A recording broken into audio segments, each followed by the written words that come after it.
So today, this sutta is from the Salayatana Samyutta, and this is number 35 in the Samyutta Nikaya, which is this big book, one of my favorites, if not my very favorites, of the Tipitaka. And perhaps because each chapter is arranged by theme, it's really nice if you want to go into detail and in depth in a particular subject. But also it has a lot of very straight Dhamma, straight to the heart of the teachings. And this particular chapter is about the senses. So that means the sense of sight, sound, smell, taste, and touch, and the mind. So in the Buddha's teachings, there are always known to be 6 senses, and sometimes they're differentiated in the sense that the 5 senses are those things that we tend to indulge and we tend to seek our happiness through, because most of us don't really know how to find the happiness in the mind. And so we're pretty much led by our senses. You know, if something feels good, like at the physical level and the emotional level, really, but, you know, say unpleasant touch, then we feel immediately unhappy. Some of you have got headaches. I don't know if you're managing to remain happy inside your mind, but quite often we lose our happiness when we come in contact with unwanted physical sensations. And the same thing at the eye sense door, you know, we like to see beautiful sights and not ugly sights. We like to smell fragrant smells like the wonderful bread and butter pudding that somebody made for us today here at the monastery. It smelled wonderful. I came down and said, wow, it smells like the Deva realm, even though I don't really know that the Deva realm smells like bread and butter pudding. But I'm sure, you know, the Deva realm can smell however you want it to in your mind, right? You know, and we really cringe at what we perceive as repugnant smells. I remember when my dad came to India, and he must have quite a strong sense of smell, I think. And it's interesting in India because you walk around one corner and there's this really overwhelming smell of incense or maybe flowers, you know, from a flower market. And around the next corner, there's all this garbage on the streets and sort of rotting food. And it can be really quite intense. And he kept going, and making a very expressive face. So we're really kind of led by our nose in that case. Sometimes we think that doesn't matter, but actually they've shown that even in kind of relationships, like romantic relationships, a lot of that is led by smell. You know, we probably don't think that we're falling in love with somebody's armpits, but actually there are certain kinds of smell that, you know, resonate with us somehow and suggest a certain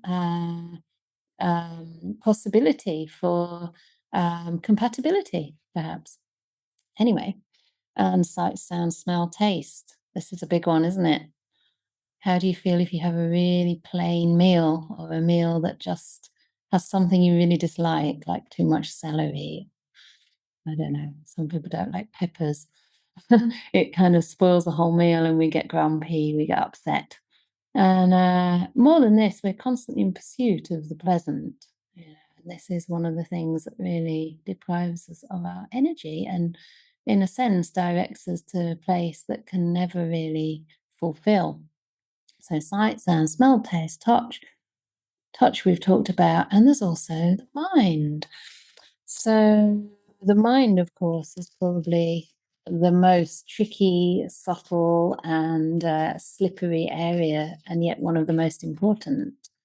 Because even when, you know, we have our eyes closed in meditation and there's no particularly strong sights, sounds, or smells, most probably, we can fantasize about those things. We bring them up in our mind and we crave for having them again, you know, in the future. We remember the time that, you know, we experience something very unpleasant and we get really down, we get really depressed.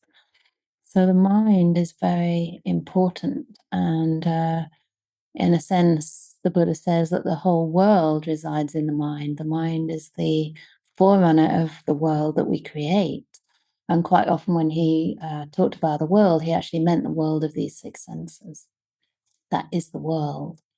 And yet he also said that the mind is different because the happiness of the mind can actually be and should be cultivated. Whereas the happiness of the senses, it's not that you should, torture yourself and not enjoy the things that you enjoy, but we shouldn't pursue that realm because ultimately the happiness that's available there is limited. Whereas the pleasure of the mind, when it's based on ethical conduct, when it's based on beautiful qualities that we're developing in our heart, doesn't have the same drawback. There's actually nothing to be feared. The Buddha said, there's nothing to be feared. It should be cultivated and developed. So the happiness of the mind is something he recommends. And anyway, that's just a little bit of introduction because the sutta itself doesn't go into those different types of happiness. But I like this because it's a very evocative and visual simile for the way that the senses work and the way that we can learn to restrain those senses. So for anyone here for the first time, that's about as much of a input as I'll give. I might make a few comments as we go through, but it is a discussion. So we're not going to get into the nitty-gritty of the etymology or the comparative studies or anything like that, partly because I'm tired, but partly, mainly, because this group is for everybody here to find out how this can apply to our everyday lives and enrich our practice. And I also love the topic of sense restraint, sometimes called guarding or governing the senses, because it's an area of practice that is very rarely taught.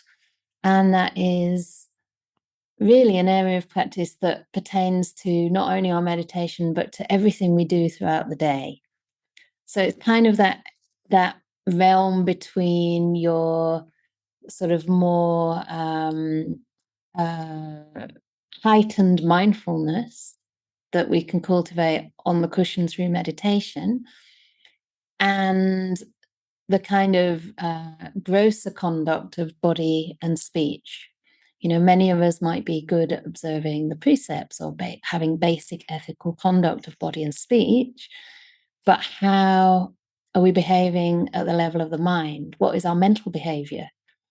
So sense restraint starts to kind of bridge that gap between, say, the deep meditation on the cushion or even the shallow meditation on the cushion and, just living an ethical life by noticing how we're being pulled out and where these unwholesome states arise. Does that make sense? Yeah?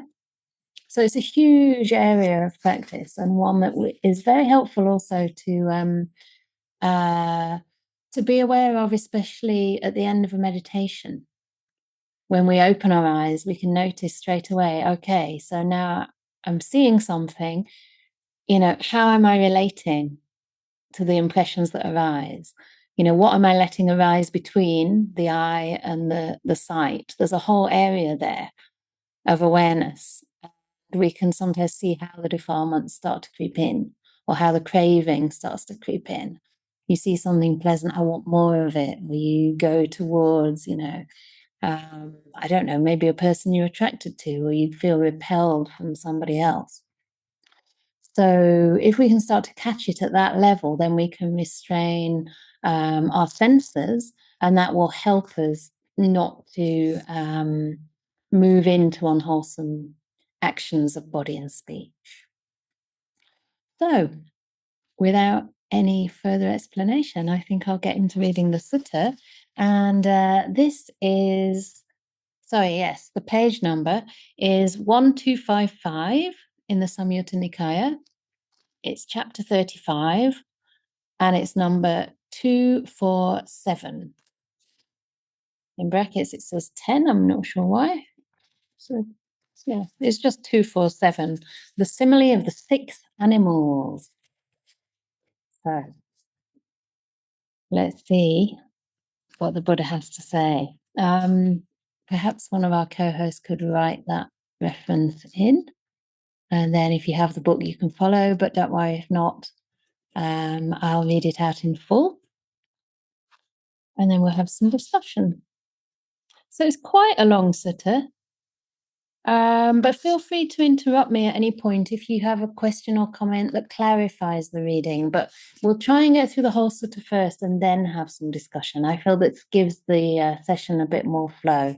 So just if there's a question about the meaning, just to clarify the terminology, then feel free to raise your virtual hand at the bottom or type something in the chat. Okay, so someone's put the Sutta Central link and the Bhikkhu Bodhi translation, which is the one that I'm using. And after the class, if you want, you can read other translations to bring out more nuance. So here we go. Bhikkhus. Okay, so this is addressing the monks, but I'll say community since we are actually, we don't have any monks here. We only have one bhikkhuni and an anagarika sitting next to me and lots of lay people. So community. Suppose a person with limbs wounded and festering would enter a wood of thorny reeds, and the kusa thorns would prick at his feet or their feet. Hang on, is this the right one? Yes, this is the right one. Okay, I'm starting again because I'm a bit tired and I want to get the flow properly. So thank you for your patience. I'll start it again. Okay, because I'm also going to change a man to a person just to make it gender inclusive. So, community. Suppose a person with limbs wounded and festering would enter a wood of thorny reeds, and the kusa thorns would prick their feet, and the reed blades would slash their limbs. Thus, that person would thereby experience even more pain and displeasure. So too, community or monastics. Some person here, gone to the village or the forest, meets someone who reproaches them thus. This venerable one, acting in such a way, behaving in such a way, is a foul village thorn. Having understood this person thus as a thorn, one should understand restraint and non-restraint.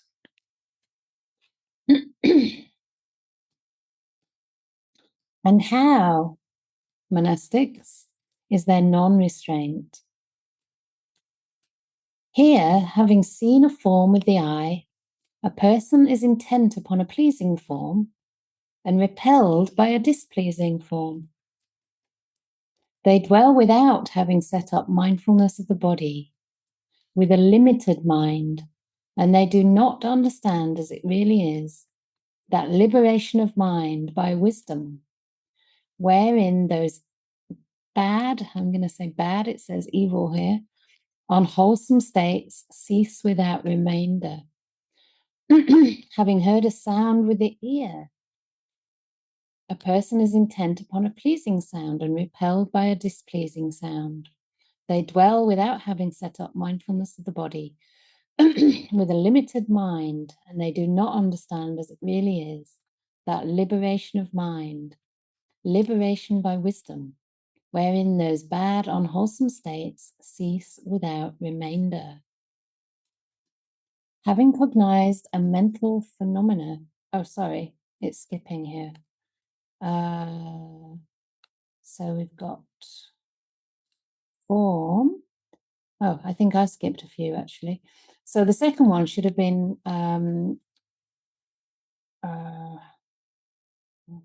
sound with the ear. Oh, it skipped everything. Okay, so I'll just fill in the bit that it skipped because here it's going from the eye to the sound and then to the mental phenomena.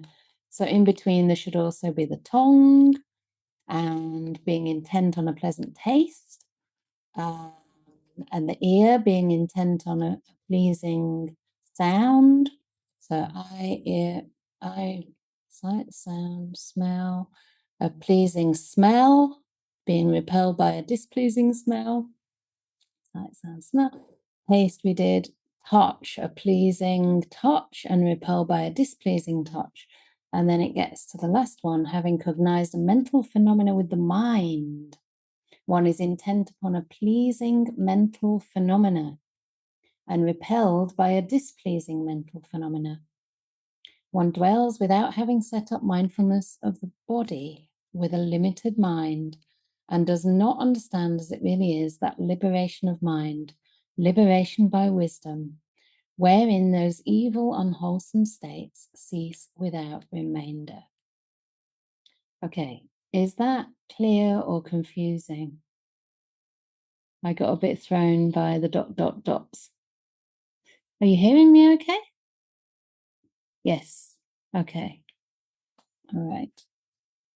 So we'll carry on because there's a simile that will bring out the meaning here. Suppose, community or people, a person would catch 6 animals with different domains and feeding grounds and tie them by a strong rope. They would catch a snake, a crocodile, a bird, a dog, a jackal, and a monkey, and tie each by a strong rope. Having done so, they would tie the ropes together with a knot in the middle and release them. So here you've got all these animals tied together with a knot in the middle, but the whole rope is not actually attached to anything. It's just kind of free and wandering around, right? So all these animals are basically tied together with a knot in the middle. Then those 6 animals with different domains and different feeding grounds would each pull in the direction of its own feeding ground or domain. The snake would pull one way, thinking, "Let me enter an ant hill." The crocodile would pull another way, thinking, "Let me enter the water." The bird would pull another way, thinking, "Let me fly up into the sky." The dog would pull up another way, thinking, "Let me enter a village." And the jackal would pull another way, thinking, "Let me enter a charnel ground." And the monkey, which stands for the mind, of course, would pull another way, thinking, "Let me enter a forest." Now, when those 6 animals become worn out and fatigued, they would be dominated by the one among them that was strongest. They would submit to it and come under its control.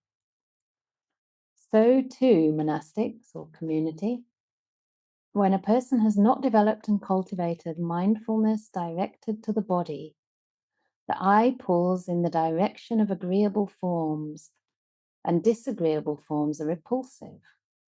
The ear pulls in the direction of agreeable sounds, and disagreeable sounds are repulsive. The nose pulls in the direction of agreeable odors, and disagreeable odors are repulsive. The tongue pulls in the direction of agreeable tastes, and disagreeable tastes are repulsive. The body pulls in the direction of agreeable tactile objects, and disagreeable tactile objects are repulsive. The mind pulls in the direction of agreeable mental phenomena, and disagreeable mental phenomena are repulsive. It is in such a way that there is non-restraint. Okay, so this is a sort of definition of non-restraint that's slightly different from the standard. I think I've probably taught here before that the standard one is that when coming in contact with, say, a form through the eye, one does not grasp at its signs and features, because if one left the eye unguarded, unwholesome states would invade the mind, something like this. So that's about not kind of, Ajahn Brahm uses the word getting sucked in to particular attributes of an object that would create unwholesome mental states, lust or aversion or maybe delusion, not being really clear about what it is that you're seeing. But here, restraint is being described as being pulled towards the agreeable and being repelled from the disagreeable. Yeah? So it's slightly different there. And it's also talking about this almost like a competition, isn't it, between the different senses? It's like whichever sensory input is most stimulating, most desirable, strongest, is going to take your attention. You know, as if these senses are vying for our attention all the time, and we're just flitting around between one and the other. Whether it's the 5 external senses or the mind that's, being pulled around by the mental contents, the mental objects that arise in the mind, which are, of course, usually related to the 5 sense world. Unless we're thinking about the Dhamma, which is something quite wholesome to do.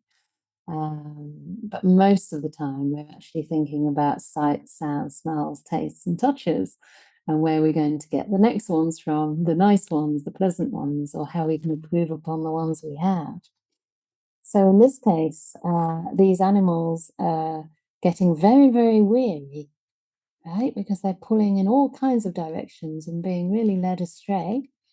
And although they're knotted together in the middle, that they're not actually tied to a post. So the post in this simile is mindfulness of the body, and that is what is missing. So it's another example of how restraint and mindfulness, and in this case, mindfulness of the body in particular, go together, work together, and depend upon each other. And you'll see the same thing in the gradual training in, for example, Majjhima Nikaya number 51, and number 128, I think, as well. And other discourses on the gradual training, which are found mostly in the Digha Nikaya. So mindfulness and guarding of the senses usually come together. Sometimes one comes first and the other comes afterwards, but we need to be aware of what's happening in our mind before we can understand how to exercise that restraint. And the more we're able to be restrained or guarded in our use of the senses, the stronger our mindfulness is going to grow, because we're not wearying our mind. We're not exhausting ourselves by being dragged around in this realm of the senses. So the next part is almost the opposite of that.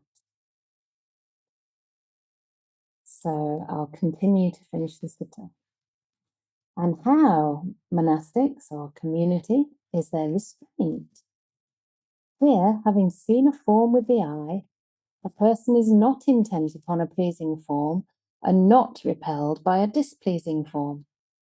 They dwell, having set up mindfulness of the body with a measureless mind, and they understand as it really is that liberation of mind, liberation by wisdom, wherein those evil or bad, unwholesome states cease without remainder. Having heard a sound with the ear, and then it skips. So then we want having smelled a smell with the nose, having tasted a taste with the tongue, having felt a touch with the body, and then the last one, having cognized a mental phenomena with the mind. One is not intent upon a pleasing mental phenomena and not repelled by a displeasing mental phenomenon. One dwells, having set up mindfulness of the body with a measureless mind, and they understand as it really is that liberation of mind, liberation by wisdom, wherein those evil or bad, unwholesome states cease without remainder. It is in such a way that there's restraint. So it's quite a deep sutta, because it's going here from having set up the mindfulness of the body, and then in the same sentence with a measureless mind. So usually a measureless mind refers to the mind in jhana, in deep meditation. And in the gradual training too, it usually starts off with mindfulness of the body and then goes to the practice of samadhi. And then even further than that, it talks about liberation through wisdom. So this is even beyond those samadhi states and understanding things as they really are, even understanding that liberation of mind, which in some contexts in the suttas is understanding that those states too are fabricated. They're also conditioned. And going to this, the ceasing of unwholesome states. Unwholesome states ceasing without remainder is usually a description of the arahat, somebody who cannot anymore generate any state based on greed, hate, and delusion, because those things have been uprooted, cut off at the root, like a tree stump, it often says, or a palm stump.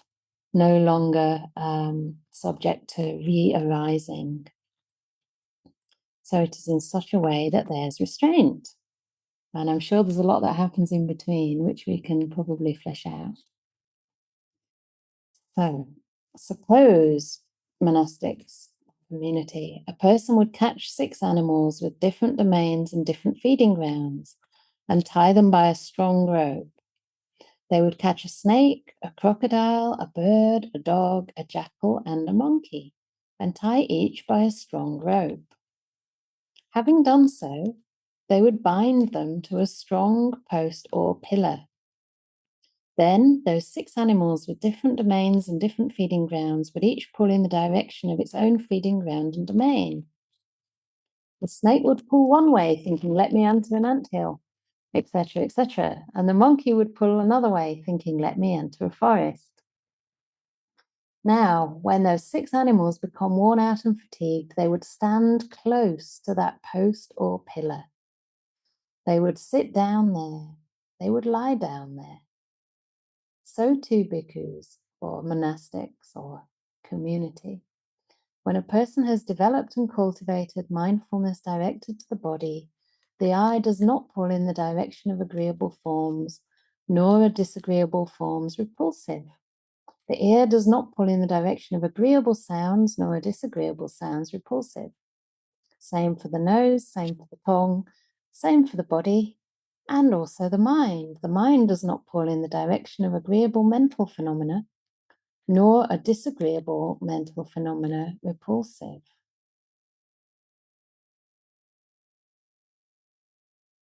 It is in such a way that there is restraint. Just a note here before we finish off, that it's not actually saying that we won't anymore get disagreeable sounds, sights, smells, tastes, touches, or even mental phenomena. But we're not intent on them, we're not pulled towards them, and we don't find them repulsive. That's a measure of equanimity right there. A strong post or pillar. This, monastics, is a designation for mindfulness directed to the body. Therefore, community, you should train yourselves thus. We will develop and cultivate mindfulness directed to the body, make it our vehicle, make it our basis, stabilize it, exercise ourselves in it, and fully perfect it. Thus should you train yourselves. Okay. I just heard that my voice is quiet and speaking quite loud. I'll try and speak louder, but I'll do my best. Is it okay for most people here? Yeah? Okay, I'll try and speak a bit louder. Okay, so people have their hands up. That was quite a long Sutta reading, so let's get stuck right in. So it'd be lovely to hear from Benjamin. Ah, there's crackling in the background. Oh. Okay.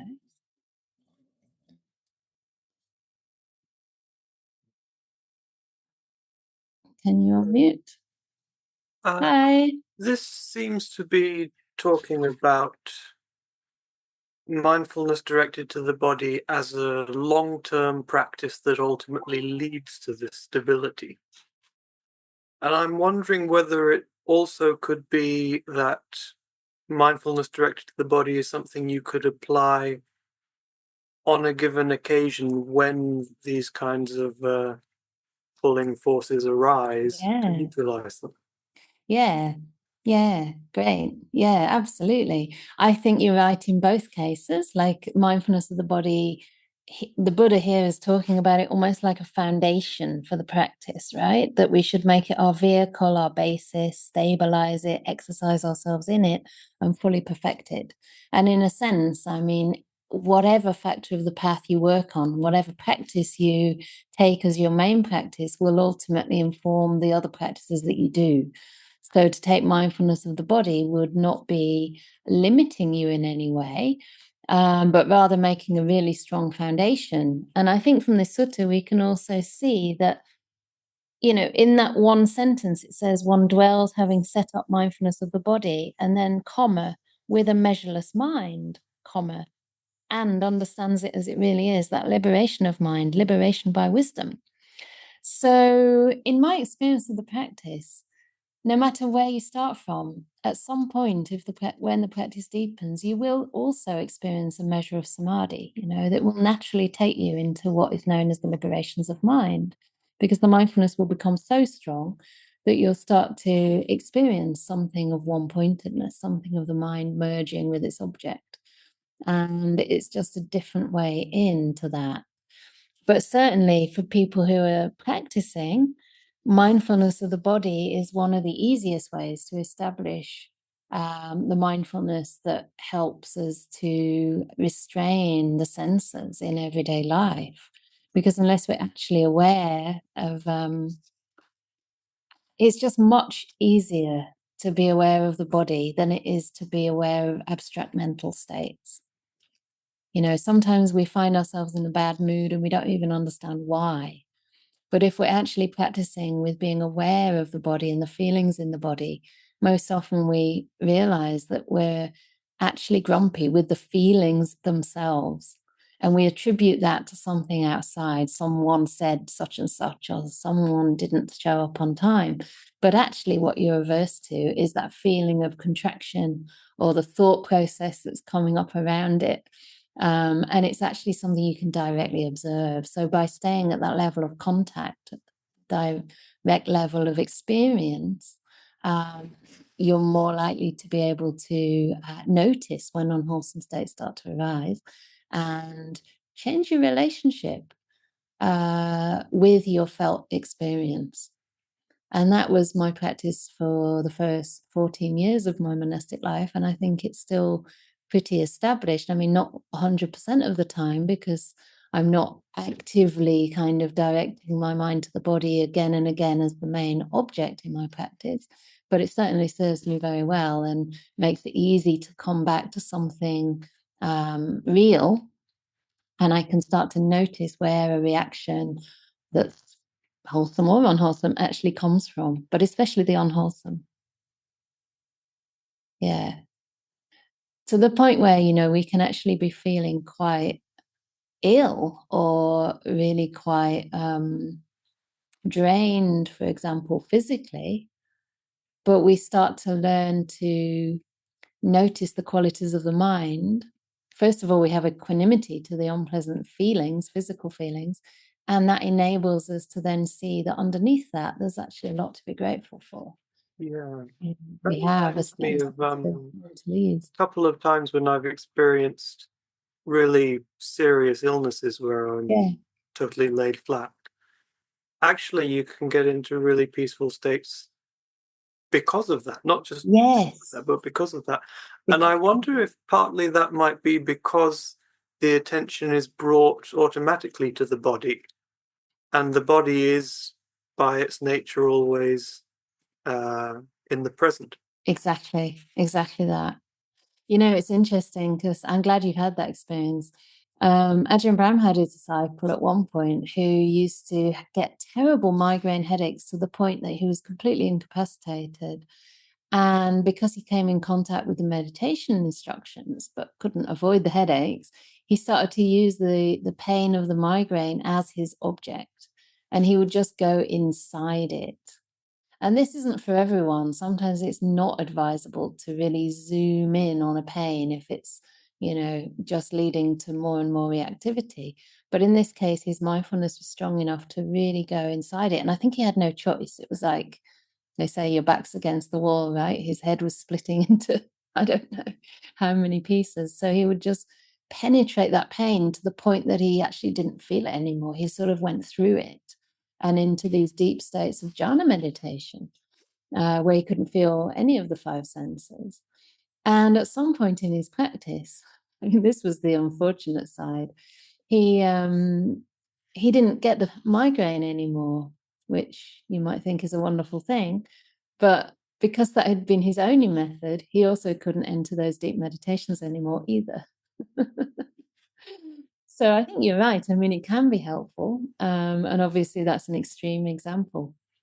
But the body is always, the feelings in the body are always here and now. And that's why most often when I start to teach meditation at the beginning, I'll start to do a guided body scan, just to bring us out of the realm of concepts and ideas and, evaluations of our life and our mood or whatever, and just have a direct experience in the present, something real. Yeah. Yeah.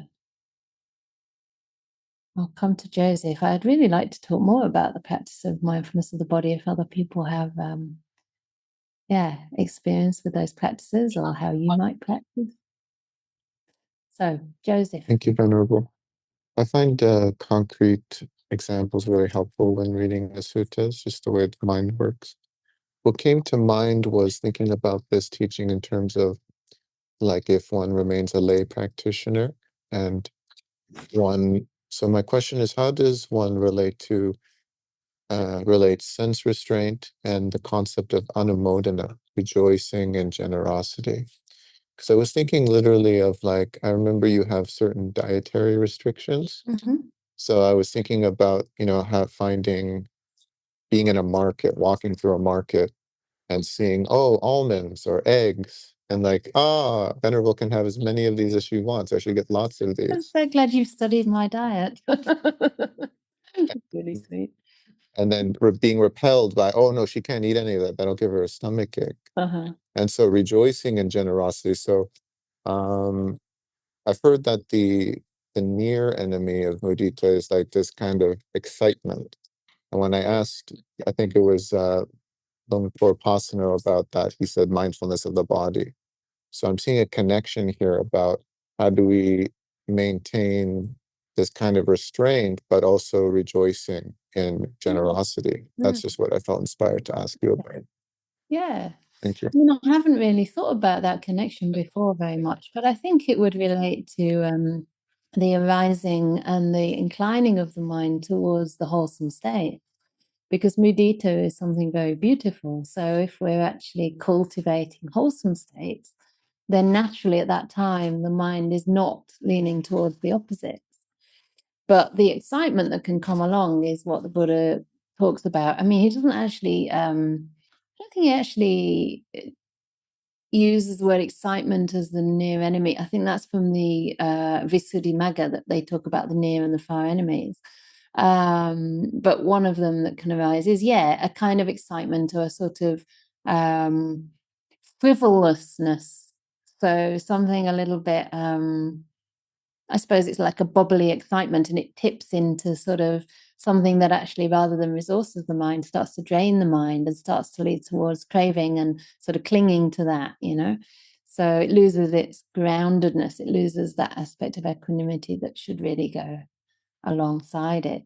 And the other one, of course, is a kind of stinginess, I would say, is one of the enemies to or impurities of joy. It's probably the near enemy, like the obvious enemy, and also envy or jealousy. So I think it's perfectly fine to, rejoice in one's generosity. And if that's generosity in terms of offering food or something that smells pleasant to us and that we think the other person's going to enjoy, it's actually helping us to change our relationships with the sense objects, for example, food, from one of craving to one of nourishment and generosity and a way to show care. So I think that's a very skillful use of the senses. Just guard against it. And that's why sense restraint helps there too. The sense restraint helps to guard the mind from slipping into the unwholesome whilst practicing mudita. I hope that makes some sense. That's just what came to mind. So I'm coming to Diana. I think you had your hand up next, and then to Johnny. Hi. Hi, Venerable Chanda. Lovely to see you. Thank you, you too. While we were reading the sutta, or while you were reading it, I was noticing all of the places where it was happening in this moment. So, for instance, there was this crackling sound Uh-huh. along with the voice, and I was like, oh, that's not good. And I was looking who might be unmuted, and so all these like repulsive were happening, like aversion Uh-huh. and wanting, the sound to stop. And then I'm just like, well, it's just a sound. Like, I can still hear you, and I can read along. And then I often like feel these little bumps on my skin, and I just kind of unconsciously start picking them off. Uh-huh. And I think that that's again like a repulsion. Like, I Yeah. don't like that feeling. Like it's Right, right. and or also, there might be other associations with it and then so that was interesting. And then it reminded me of yesterday when the leaf blower was outside. I don't know if you have Oh, those in yeah. England. Yeah, I find them very ineffective. They're When I see people blowing the ineffective leaf. and they're so loud, and people, it's like a motorcycle practically constantly revving up. And No. um I have no control over that. Like, it's Right. going on outside. And Yeah. I found a solution by putting on music, Uh-huh. um Jackson 5 greatest hits, which put me in a happy mood, but I knew I was just covering it up, you know. Right. Yeah. So I guess that's not wrong, but again, it's looking Yeah. for something pleasant to, Uh-huh. take the place of the unpleasant instead of just being with what is. So. Right, yeah. Yeah, it's true that when we become more contented with what is, and we sort of, start to soften those reactions, we're less likely to need to offset things. I noticed that in India when I was traveling, in the past, I guess I was absolutely obsessed really with certain rock music, and I just enjoyed it, and I loved to sort of roll in it for hours and hours and hours. But actually, when I was in India, it felt like a distraction from what was happening right in front of me, which was just being with the local people, hearing the different languages being spoken, hearing the chickens kind of squawking above on the bus, and just being much more present to what was right around me. So, and I found that the more I practiced, the less, actually, even after one course, I hardly needed to listen to music anymore. And I didn't think it was a need. I just thought I'd do it because I enjoy it. But I was so sort of content inside, and I guess more accustomed to a quiet mind, that I actually found the music quite agitating compared to that. So yeah, you're right. It's not wrong in and of itself, but it isn't necessary either when we learn to just make peace with the noise. Yeah. And a lot of it is the thinking. I mean, as soon as you said about the leaf blower, I thought, what stupid things they are. Whereas actually, what's really happening is sound, loud sound, and unwanted sound. So it's great. I mean, the Buddha's teachings are for the purpose of highlighting what's happening to us right now. So it's wonderful that even by talking about this, we start to have direct experience of what the Buddha's, pointing to. But just to highlight again, another couple of words that stuck out to me was how, we're being pulled, but also it uses the word intent upon, you know? So it's like we're pulled, and being intent upon is like sort of going out there after something, isn't it? It's like sometimes we're not even aware we're doing it, but we're determined to kind of seek that particular input, and it's that's the issue. It's not having the input that's the problem. It's kind of being so focused and intent upon it that's the problem.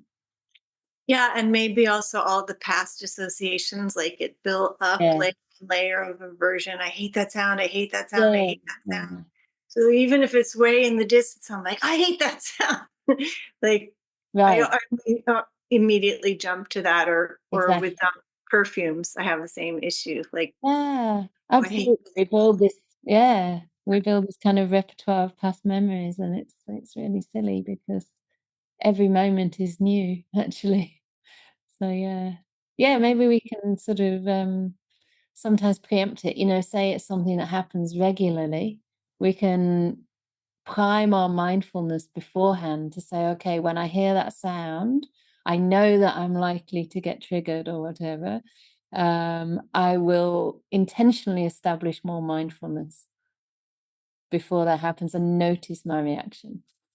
Yeah, that's a good idea. Because then it's like we're taking a little bit more responsibility rather than feeling like victims. You know, this sound's going to happen, I'm going to react. And you sort of know how it goes. Yeah.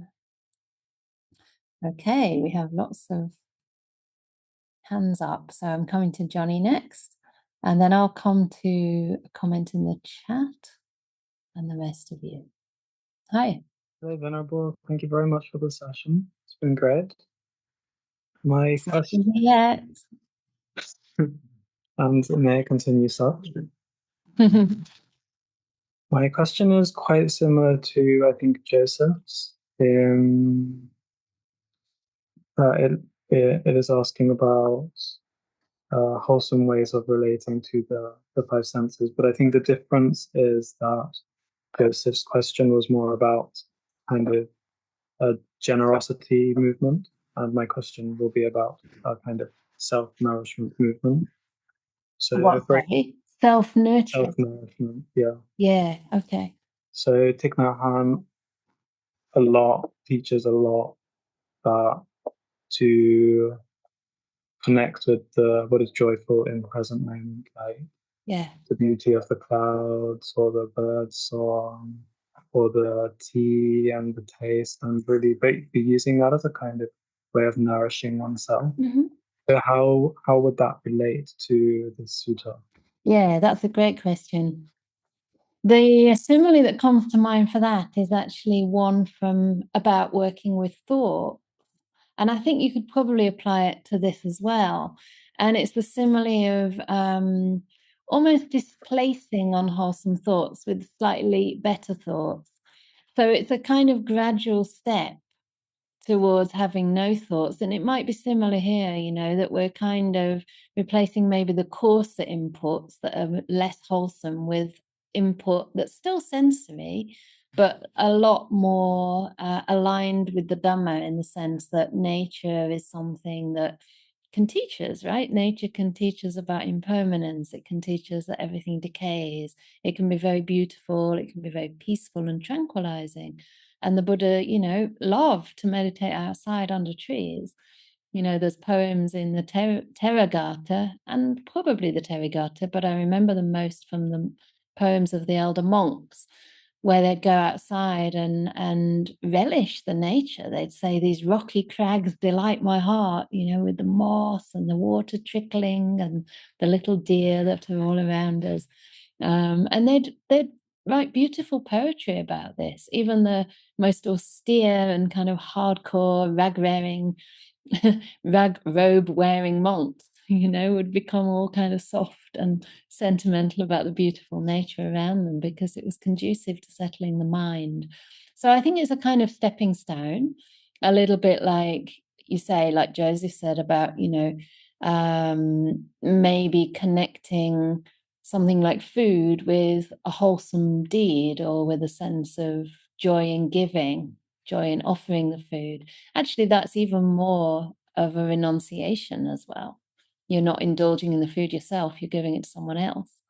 So that is another way, you know, just sharing some of the things that we have, so we don't grasp onto them so tightly, but we share them with others. So I would say it's a kind of stepping stone, but even further than that, once we start to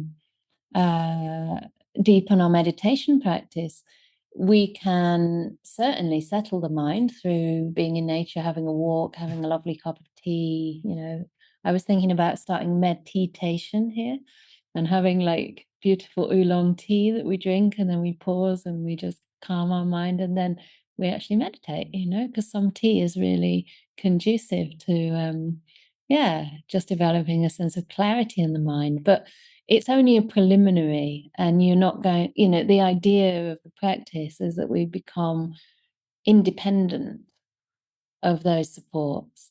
So, I mean, even more important, I think, for myself and maybe many of us in this busy life, where we all seem so rushed and too busy most of the time, is to have lots of rest and also to have good company with wise people. This is really, really nourishing, much more so than even a walk outside for me personally. Like having goodness around me and being able to rejoice, in the qualities I see in others and in myself, although I'm less well practiced in that, is a source for enormous joy. So yeah, that's cultivation of the mind. Thank you very much. You're very welcome. I'll just come to a comment in the chat so as not to ignore the people who want to write their question or comment, and then I'll come to the others with their hands up.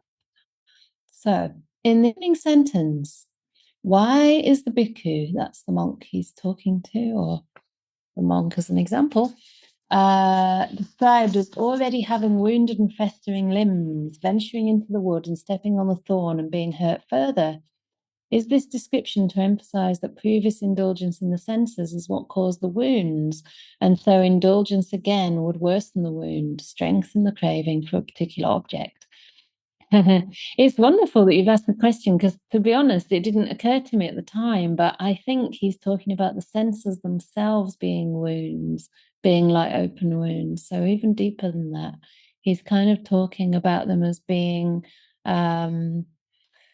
places that infections can come in, if you like, places that that can be damaged if we don't use them correctly. So we have to protect them. And I think that's related to my favorite translation of guarding the senses.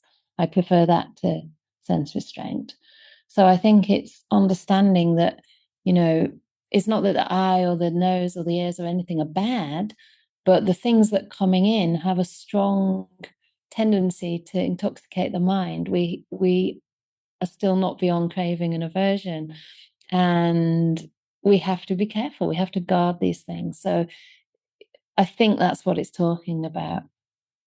And the objects themselves are like the things that scratch, or what does it say? Yeah, like kusa thorns. So they would prick, and the blade reeds would slash their limbs if we're not careful. Yeah. But of course, if we've already indulged, then our minds, I suppose, are less, there's less clarity. So we're less likely to be aware of how we're being affected by sight, sounds, smells, tastes, and touches. And we've got bad habits as well. The mindfulness is going to be weak.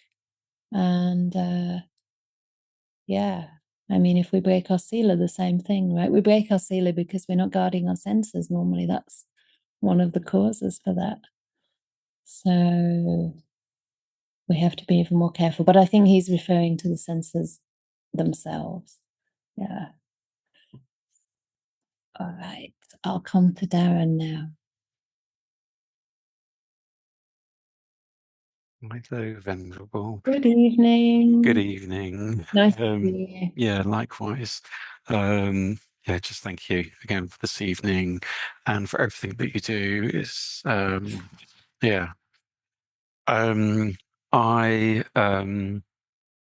just a comment really. I've been suffering from or suffer from tinnitus and have done for about 12 years. And when I think about it, it's there and it's permanently there. But then when I let it be or just think about other things, then it goes. And I've been on a number of silent retreats and meditations, and when I'm not thinking about it, whilst it's there, it's not there. And it's, I suppose, having that acceptance around it and just just letting it be.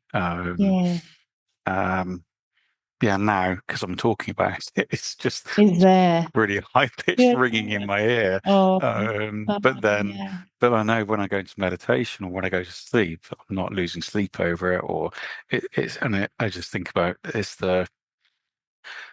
suppose the power of the mind. If I'm focusing on something, then everything else starts to blot out. And like if I think about, if I say, well, I'm not going to think about pink elephant wearing a tiara, then I'm just thinking about that pink elephant. Whereas if I just let it be and let my thoughts be, then the sound starts to dissipate and just fade into the background like a white noise. Yeah.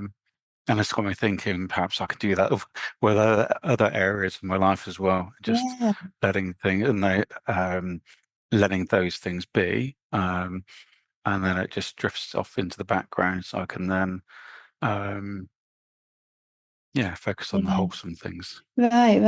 Yeah, it's a good approach because you're letting it drift. I like that sort of language that you're using, rather than kind of zoning it out intentionally, but just letting it be there, but letting it be in the background, and widening the perspective or the realm of the field of your awareness to include more, and to try and include really beautiful things, even funny things. Did you say wearing a tiara? I thought you did. So we can now look forward to the Ministry of Silly Hats. And we won't ask any questions. We'll understand exactly why you're doing it. Or teddy bears. Teddy bears is a good one. And the other thing I'd just add to it is that sometimes we think we're letting things be, right? We like to think there's this thing like unconditional awareness or kind of bare awareness, but actually there can be a certain brittleness or a certain contraction in the awareness itself. So just see that you're adding the kindness to that letting be. You know, I think you are, because I know you, and I know you're very soft and gentle, and you know, just the way you describe letting be, it sounds like it's already dissolving some of the intensity around the sound. But sometimes just to actually actively infuse that awareness with warmth, with genuine warmth and acceptance, and even welcoming that tinnitus, even welcoming the sound, rather than just like, okay, I'm letting you be, I don't really like you, but I suppose you can be there, but really I want to be with something else. Sometimes it's like, okay, I'm just going to totally soften with the sound, as if the sound is my companion. You can even, I mean, this is playing with perception, but you could even perhaps, and I'm not speaking from the experience of tinnitus, it might be not so easy, so just ignore it if it doesn't apply, but perhaps you could even imagine it as this sort of companion, you know, this kind of reassuring kind of stillness. I don't know if that's possible at all, but see if you can play. I know that Ajahn Brahm had a monk in his monastery, and his brother came to visit him, and he said, well, there isn't any space for your brother, so you have to stay in your room. So the monk said, okay, but my brother snores. So he knew he wasn't going to get any sleep.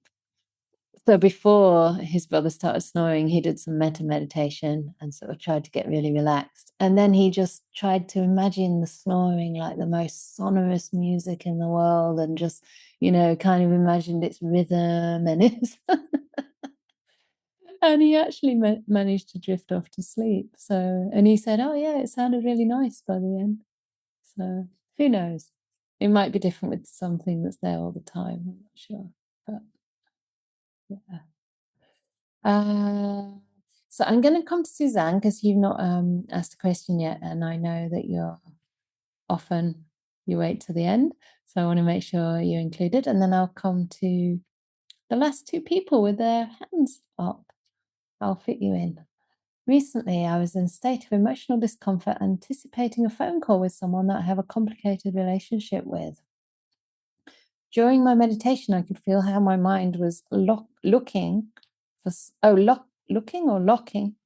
think, for something in the other person that would make me happy. Then I stopped my mind going into this expectation. I experienced that my mind actually is already that happiness and joy when it rests in itself. What a relief. Because you've cultivated happiness and joy in the mind. I don't think the mind is anything intrinsically happy or sad. The mind is just the mind. It's just awareness. But you've put those qualities in there. You've cultivated those qualities, and now they're coming up quite readily when you call upon them. So that's really wonderful. And this is the whole realm of how we use, you could call it restraint of the mind, right? Cultivation, guarding of the mind. And that's a huge realm.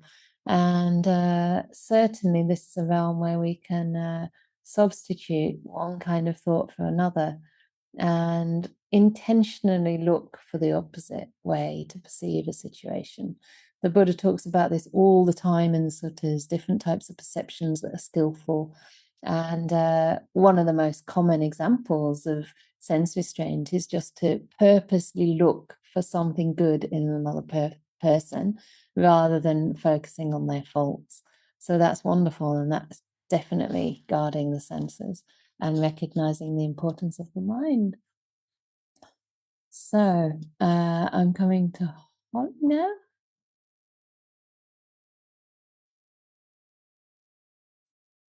Hi. Hi. Well, the Sutta and also what Diana said reminded me of a quote that I heard during my yoga teacher training, which was, the noise does not disturb you, you disturb the noise. And just how, like, the perception of what you're getting through your senses is actually like what's causing you pleasure or discomfort, perhaps. Yes, certainly intensifying it, but if not creating it, absolutely. Because the more we, land on the idea that this is something unwanted, I don't like this, I don't want this, we're immediately perceiving it as something negative. It's so funny that was used in your yoga training, because that's actually a direct quote of Ajahn Chah. And I don't know who your yoga teacher trainer might be, but they may well have been to listen to some of Ajahn Brahm's talks or read some of Ajahn Chah's books, because he uses that quite a lot. So Yeah, I don't know. It's very interesting. yes, it's very interesting, isn't it? Because you think, no, that can't be the case. Surely some things are more disturbing than others, but are they really? I mean, for the fully enlightened arahat, nothing is a disturbance anymore. So yeah, thanks for that comment. It's really helpful, isn't it, to question the nature of reality and the way that we see reality and start to realize we're actually creating it in our mind. So last question for tonight, most probably. Hello. Hello, Venerable Shonda. Hello. This is my first time at the meeting, so I'm really gaining a lot of knowledge here. Right. My one question with the senses is, there's a lot of suffering in the world that we see, and the more I practice meditation, the more compassion I have. It seems to grow, and I find it difficult when I'm in a situation where it's hard to guard my senses. If you see something on TV, you can turn the channel or you can not look away. But if you're immersed in a situation where you see innocents suffering, but you're not able to do anything, I'm wondering, I guess, how you don't have control, but how you can control that emotion of. So yeah, I mean, it's not something that I have happen, luckily, on a regular basis, but I'm sure there are a lot of people that do see, animals suffering, or and they can't do anything about it other than, look away. So I'm not really sure I'm asking the question properly. Yeah, I think I understand where you're coming from, hopefully. And if not, you could try and elaborate a bit more. I mean, one thing that I noticed in the way you phrased that was this idea that, not being able to really control our response. And that's okay. I think it's really important that we feel the pain of life from time to time, and we allow ourselves to trust that can give rise to compassion. You said that a compassion arises for you, which is wonderful. One of the proximate causes for compassion, of course, if not the proximate cause in the Buddhist text, is right view. And what is right view other than an appreciation and understanding of suffering, that all beings are basically subject to suffering and do suffer. It's not just that we will suffer someday. It's like this is the realm of suffering that we're born into. And because of delusion, we actually exacerbate the suffering. in this world, you know, through our unskillful ways of body, speech, and mind. So it's important to be able to learn to stay with some of that discomfort and sadness, and to learn to relate to it with kindness and with compassion. And this is creating a sort of foundation for us to be able to respond with compassion as and when we can. So I think one thing that I might do is to perhaps reflect after a situation like this, that in that situation, there was nothing I could do. So, you know, despite my wish for these beings to be happy, these beings are suffering right now, and then develop some equanimity. But then perhaps recognize that there are situations in your life that you can add some, you know, you can have active compassion in a way that's going to help. There are some things you can do. So to work on those, because I mean, when I hear the news and I hear about the rise of fascism in many places, but, you know, in the US and, you know, actually in many places, probably including the UK, it can lead you into a sense of despair. But then at the same time, we were talking this evening about how more people are coming to monasteries, more people are getting interested in renouncing. You know, when we're practicing on the path and we're surrounded by good people, we see those people grow and we see their qualities increase. So this is happening also in the world. And sometimes it's important to put our energy where we can be effective. And that resources us to have more wisdom and more compassion and more resilience too when we see the suffering in the world. So I don't think we have to control our emotions and avoid looking at that which is distressing. But I mean, it's important to notice whether it's really helpful as well. Like watching the news, for example, is not an obligation. Right. I mean, I think it's enough just to get a very quick bulletin of objective news for the day, if you really want to, or for the week, and know that you're being informed with as many kind of safeguards in place as possible. You're not getting pulled into conspiracy theories or kind of weird takes on things, you know, but there's some sort of actual reality to that you're hearing, but only enough so that compassion can arise and that you have a realistic idea of the world you live in. And perhaps, I mean, for me, it's very interesting to explore the kind of view and psychology that underpins a lot of these horrible things that we see in the world, to check that I'm not moving in that direction myself. But beyond that, I think it wouldn't do me any good at all to just constantly read the news and get this kind of the fight-flight system really triggered, because then I couldn't bring peace to others. I would be part of the spin, if you like. And that's what people want to happen, you know, political leaders that want to dictate. They want to create chaos. They want to have us, you know, discombobulated, Jim Brown's favourite word, so that we don't know what we're doing, and we feel out of control. We feel despair, and then we let these guys take over. So it's really important to feel that we're somehow able to protect and guard our minds and ourselves and our well-being while still being, you know, well informed. Does that make sense? That was a bit kind of yes, it does. all over the place. I like that where you say, you know, where can you help in another way, maybe, but Yeah.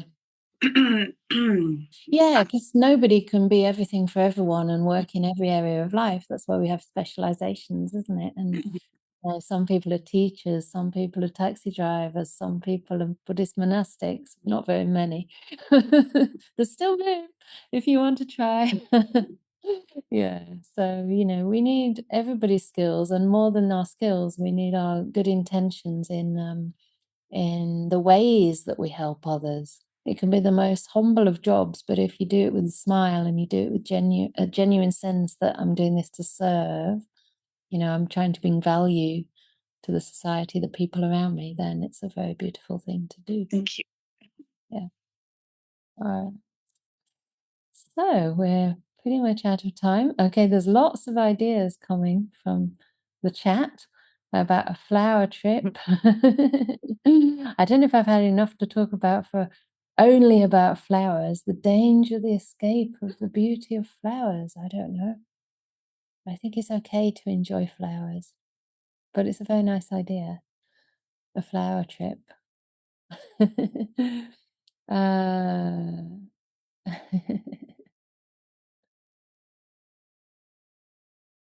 Okay, I'm reading your ideas and taking them in.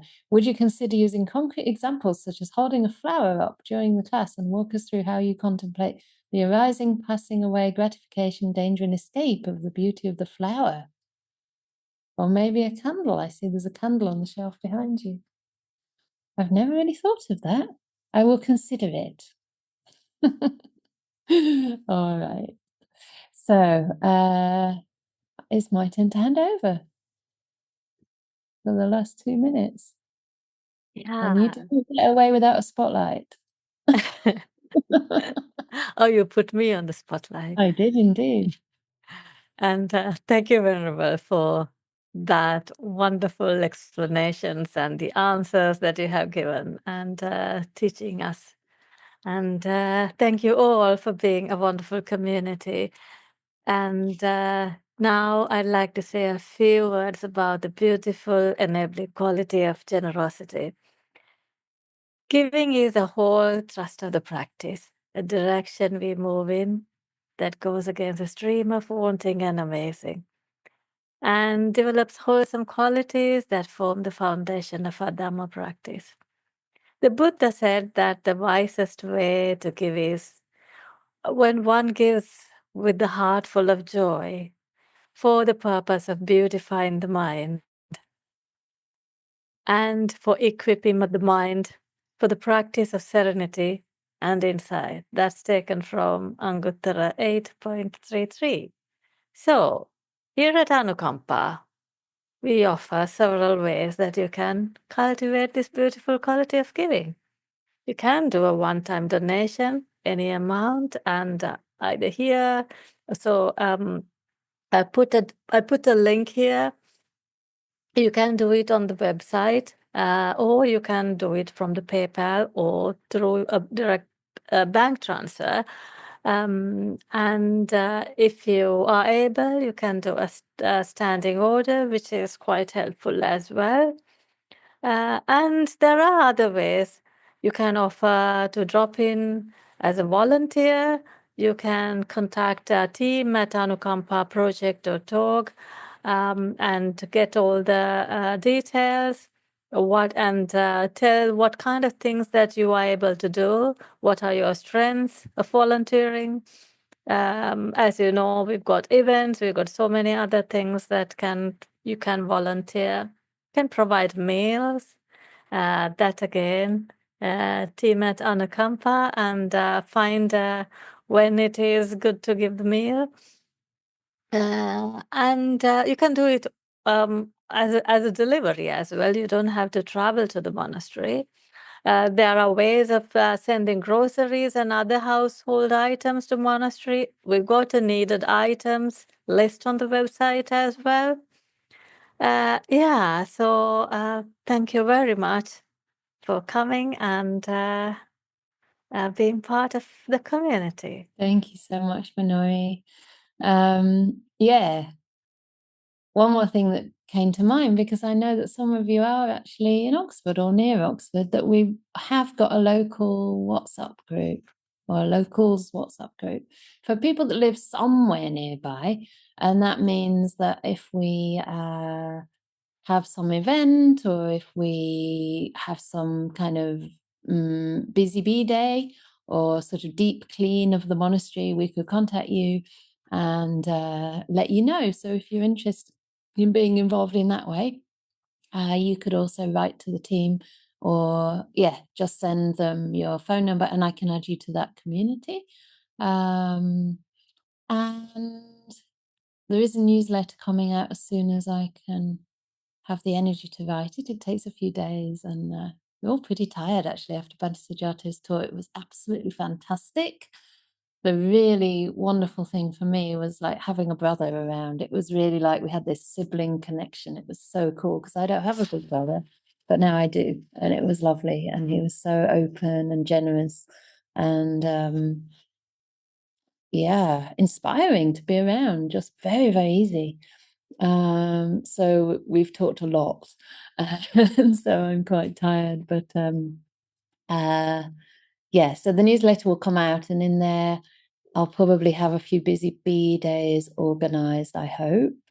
And there's also Ajahn Brahm's 2-hour Dhamma session, and with a bit of fundraising added on the 15th of February. That should be on our events page. So there's still about 3 places left, so it's going to be really full. And if you can't come and you've registered and you can't come, please just cancel. I think there's a cancel thing on the confirmation email, because it will be really full. There's always a few dropouts on the day, so it's still worth applying if you wish to come. All right. And tomorrow morning, metta. That's right, isn't it? Tomorrow morning, metta meditation, 9 a.m. GMT. So take care, everybody. I think for Sanaya it's either really early in the morning or it's like really late at night. But hopefully the metta session might work. All right, so we're going to unmute you all now and hear your lovely voices so we can say goodbye. And it's really a blessing to see you all, I have to say, old and new.